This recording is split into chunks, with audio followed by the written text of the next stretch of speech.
So yun guys, i-on natin at paano nga ba mag-print ng back-to-back na ID sa ating Epson L3210 na model. So okay guys, halimbawa ito yung ID at ito yung harap, ito yung likod. So paano nga ba mag-print ng back-to-back? So halimbawa ito yung harap, una natin gagawin, bubuksan natin to, tapos ating igigitna. Yan, igitna nyo lang. So mas maganda maglagay ko dito ng palatandaan sa ating kabilang dulo para gitnang-gitna yung inyong ID.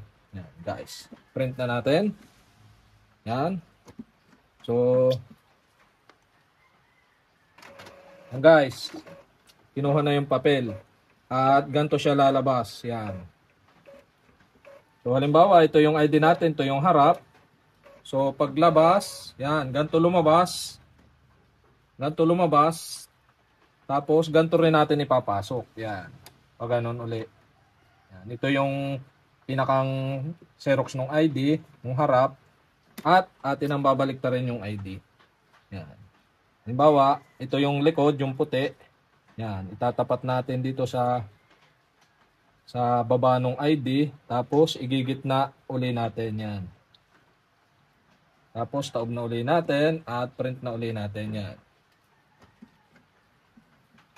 Yan. Kakainin na uli yung papel. Tapos, yan. Guys, ito yung una. Tapos ito yung ikalawa, yung puti. Ito yung pula, ito yung puti. Yan. So, ganun lang kadali mag-print ng back-to-back na ID sa ating Epson L3210 na model. Okay, sana nakatulong itong video na to. At kapag may mga katanungan kayo, mag-comment lang kayo below.